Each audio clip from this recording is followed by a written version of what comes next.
ভিডিওর থাম্বনেল দেখে হয়তো আপনারা বুঝতে পেরেছেন আজকে কী নিয়ে কথা বলতে চলেছি। আজকে আলোচনা করা হবে ডিজিটাল অ্যারেস্ট আসলে কি, ডিজিটাল অ্যারেস্ট নাকি স্ক্যাম, এখান থেকে মুক্তি পাওয়ার উপায় কি, চলুন দেখে নেওয়া যাক। প্রথমে আপনাকে জানতে হবে ডিজিটাল অ্যারেস্ট আসলে কি। ডিজিটাল অ্যারেস্ট বলতে বোঝায় এমন এক পরিস্থিতি যেখানে কাউকে ডিজিটাল মাধ্যম ব্যবহার করে আটক করা হয়।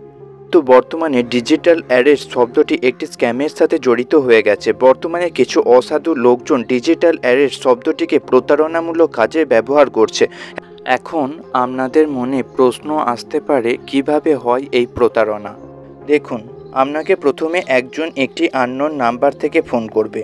ফোনের উল্টো দিকে থাকবে একজন পুলিশের ইউনিফর্ম পরা লোক। আপনাকে জানাবে যে আপনি ডিজিটাল অ্যারেস্ট হয়েছেন। আপনার সমস্ত তথ্য তারা দিতে থাকবে আস্তে আস্তে। ফলস্বরূপ আপনি একটু একটু করে বিশ্বাস করতে থাকবেন ঘটনাটা। আপনাকে ভিডিও কলের মাধ্যমে মোবাইলের সামনে বসে থাকা করাবে। আপনি তাদের কথাই এবং পুলিশের পোশাক পরে থাকা লোকটিকে দেখে সহজেই ঘটনাটা বিশ্বাস করে নেবেন এবং একটা পর্যায়ে গিয়ে তারা বিশাল অঙ্কের একটা টাকা দাবি করে থাকে। মানুষ এই প্রতারণার শিকার হয়ে লাখ লাখ টাকা হারিয়ে ফেলেছে। প্রশ্ন হলো, এই প্রতারণামূলক ঘটনা থেকে আপনি বাঁচবেন কিভাবে?